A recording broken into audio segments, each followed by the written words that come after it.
صرف ہندوؤں نے دستور بنایا ہے تو وہ بسم اللہ کے گنبد میں رہتا ہے، اسے دنیا کا کچھ پتہ نہیں ہے کہ اس ملک کی آزادی میں میرا کردار 145 سال کا السلام کردار علیکم ہے۔ دوستو، مولانا ارشد مدنی صاحب نے دیش کی آزادی کو لے کر کے، دیش کے بارے میں لے کر کے بہت ہی بڑی بڑی باتیں کہی ہے، جو کہ ہمیں اور آپ کو سمجھنے کی ضرورت ہے۔ چلیے آخر وہ باتیں کیا کہی ہے، کس طرح سے کون کون سی باتیں ہوئی ہے دیش کی آزادی کو تعلق سے، اور اس محفل کے اندر میں بڑے بڑے لیڈرز، بڑے بڑے لوگ بیٹھے ہوئے ہیں، یہاں تک کہ جس علاقے میں ہم رہتے ہیں اس علاقے کے ایک اور نیتا جو کہ احمد اشفاق کریم بھی وہاں اس مجمع میں بیٹھتے ہوئے نظر آتے ہیں۔ چلے خیر، ویڈیو کو بلا تاخیر شروع کرتے ہیں، ہم بھی اس ویڈیو کو دیکھتے ہیں، آپ بھی دیکھیں آخر کون ایسی باتیں کہی ہے۔ ویڈیو تھوڑی لمبی ہے، ویڈیو کو مکمل دیکھتے ہوئے جائیں۔ اگر آپ ہمارے چینل پر نئے ہیں چینل کو سبسکرائب کر دیں۔ چلیے ویڈیو کو کرتے بلا تاخیر شروع۔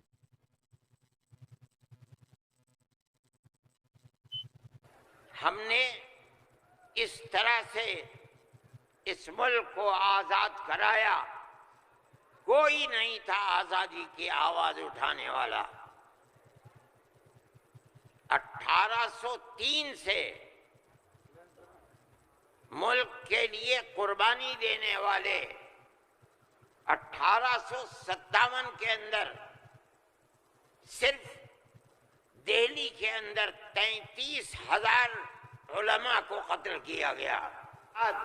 ہندو اور بے مسلمانوں شک نے شریک ہو کر ایک دوسرے کے ساتھ چل کر ملک کی آزادی کے لیے آواز اٹھائی، قربانیاں دی ہیں، اور بے انہی شک قربانیوں کے نتیجے کے اندر ملک آزاد ہوا۔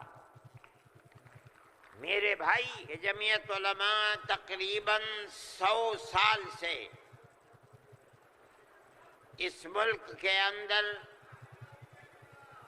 ایسی پیار و محبت کے ساتھ قربانیاں دیتی چلی آئی ہے جس کے اندر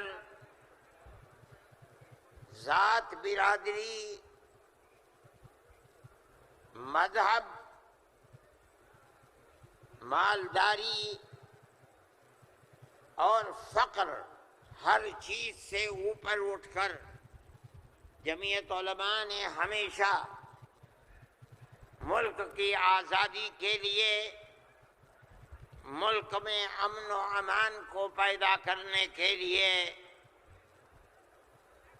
ملک کے ہر فرد کے ساتھ پیار و محبت اور احترام کا معاملہ کیا ہے۔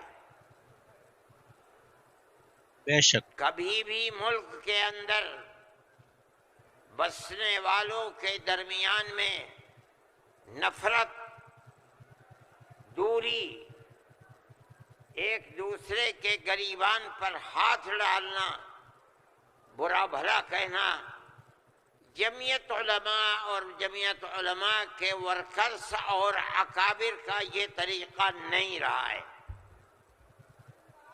اسی طریقے پر ہم نے قربانیاں دے کر ہمارے بزرگوں نے ملک کو آزاد کرایا ہے۔ ملک کو آزاد کرانے کے بعد ملک کا دستور بنایا گیا۔ کوئی یہ سمجھتا ہے اگر کہ ملک کا دستور بغیر مسلمانوں کو ساتھ لیے ہوئے صرف ہندوؤں نے دستور بنایا ہے تو وہ بسم اللہ کے گنبد میں رہتا ہے، اسے دنیا کا کچھ پتہ نہیں ہے۔ کیونکہ اس ملک کی آزادی میں ہمارا کردار 145 سال کا کردار ہے۔ کسی کا کردار اتنے لمبے زمانے تک نہیں ہے کہ وہ مرتے مارتے، پھانسی کے پھندوں کے اوپر لٹکتے، اپنی گردنوں کو کٹواتے ہوئے 145 سال تک اس ملک کے اندر ہم نے کام کیا ہے۔ 1803 بے شک سے بے لے شک کر 1947 تک اگر کوئی مائی کا لال ہے، دودھ پیا ہے، تو آ کر کے کہے کہ اس کا کردار 145 سال کا کردار ہے۔ جمعیت علماء کہتی بے ہے شک، بالکل یہ علماء بالکل کا حق اور کردار ہے۔ سچ۔ یہ کردار پیار و محبت کے ساتھ تھا، گریبان پکڑ کر یہ کردار نہیں تھا۔ ایک دوسرے کے درد میں اور سکھ میں ہر چیز کے اندر شریک تھا۔ یہ بے شک ہمارا کردار تھا۔ ہم نے اس طرح سے اس ملک کو آزاد کرایا، کوئی نہیں تھا آزادی کی آواز اٹھانے والا۔ بے شک 1803 سے ملک کے لیے قربانی دینے والے 1857 کے اندر صرف دہلی کے اندر 33,000 علماء کو قتل کیا گیا۔ سنبھل میں، مراد اللہ آباد اکبر۔ میں، میرٹھ میں سینکڑوں علماء کو جس کے جسم کے اوپر لباس عالموں جیسا ہوتا تھا اس کو پھانسی کے تختے پر چڑھا دیا جاتا تھا۔ کوئی نہیں تھا، کانگریس کا وجود بھی نہیں تھا۔ اللہ اکبر۔ کانگریس تو بنی ہے 1883 میں، اور 1885 میں اس کا پہلا اجلاس ہوا ہے، جبکہ 1803 سے حضرت شاہ عبدالعزیز صاحب نے اعلان کر دیا تھا کہ ہمارا ملک مسلمانوں کا یا ہندوؤں کا ملک نہیں ہے، نہیں رہا، یہ انگریزوں کا ملک ہو گیا، ہم غلام بن گئے۔ اب غلامی کی زنجیروں کا توڑنا اور جہاد کرنا ہر ایک کا فرض ہے، اور اس کے بعد جہاد پر لگ گئے۔ کوئی مائی کا لال نہیں تھا جو انگریز کی اس طاقت کے مقابلے میں کھڑے ہو کر غلامی کی زنجیروں کو توڑنے کے لیے اپنی زبان کو کھول سکے۔ اس اعلان کے تقریباً 80-82 سال کے بعد بے شک، کانگریس بالکل مولانا بنی، ارشد مدنی صاحب اور نے جو باتیں بیان کانگریس دے کا رہے جو ہیں ماشاءاللہ مقصد تھا بہت ہی حوصلہ جو آواز، بہت آج ہی بھی اور کتابوں میں اچھے بیان موجود دے رہے ہے، ہیں، کیونکہ جس طرح سے وہ باتیں ملک کہی کی جا رہی ہیں ملک کی آزادی آزادی کے نہیں تھا، تعلق سے بہت سے ایسے ہمارے بھائی ایسے مقصد ہیں تھا جو ہمارے مسلم بھائی کہ جسے جو ملک کی دو قربانی کے بارے میں جہاد ہوئے معلوم نہیں ہیں ہے کہ ہمارے علماء کتنی قربانی 1832 اس دیش کی خاطر دی۔ اور چلیے ویڈیو کو کنٹینیو کرتے ہیں۔ 1857 میں، اس کی وجہ سے جو ملکہ برطانیہ اور ہندوستان کے بسنے والوں کے درمیان دوری ہو گئی ہے، اس دوری کو دور کیا جائے اور حالات کو صحیح کیا جائے۔ علماء کا یہ نظریہ نہیں تھا، علماء کہتے تھے ملک غلام ہو گیا، غلامی کی زنجیروں کو توڑو، انگریز کو بھگاؤ، ملک کو آزاد کراؤ۔ یہ تو حالات تھے جس کے اندر مسلمان داخل ہوئے کانگریس میں،